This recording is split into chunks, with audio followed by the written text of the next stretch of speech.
Equity mutual fund में जो tax efficiency है उसको 4 एंगल से समझते हैं। Let's get started. नंबर 1, जब तक हम अपने म्यूचुअल फंड यूनिट्स को रिडीम नहीं करते तब तक हमें अपने प्रॉफिट पे कोई टैक्स नहीं देना होता। This ensures better compounding.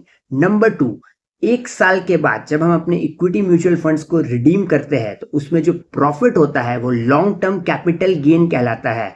And as per current tax structure एक फाइनेंशियल ईयर में up to ₹1,25,000 of equity long term capital gain is exempt from tax. यानी 1,25,000 तक के कैपिटल गेन पे हमें कोई टैक्स नहीं देना है इक्विटी एलटीसीजी में। और अगर हमारा लॉन्ग टर्म कैपिटल गेन इससे ज्यादा है तो इसके ऊपर के अमाउंट पे हमें 12.5% टैक्स देना होगा।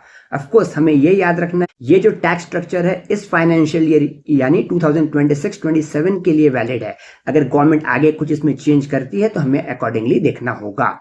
थर्ड, जो equity long term capital gain है उसको हम ऑफसेट कर सकते हैं कोई शॉर्ट टर्म कैपिटल लॉस से या लॉन्ग टर्म कैपिटल लॉस से।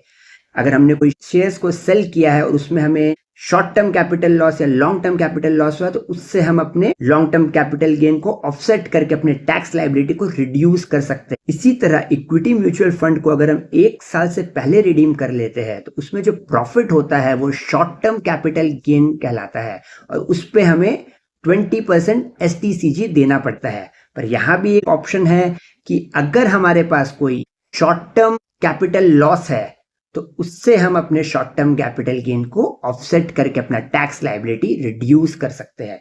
एंड चौथा, अगर म्यूचुअल फंड मैनेजर अपने स्कीम्स के पोर्टफोलियो में कोई प्रॉफिट बुक करता है या पोर्टफोलियो को रीबैलेंस करता है तो उससे जो प्रॉफिट होता है या कैपिटल गेन होता है उसमें फंड मैनेजर को कोई टैक्स नहीं देना पड़ता, जिससे हमारा रिटर्न बेटर होता है। इसका कारण है क्योंकि म्यूचुअल फंड एक पास थ्रू एंटिटी है जिससे टैक्स लायबिलिटी इन्वेस्टर पे ही आता है और वो भी तभी आता है जब वो सेल करते हैं और वो भी उतना ही आता है जितना उनका लॉन्ग टर्म या शॉर्ट टर्म कैपिटल गेन होता है।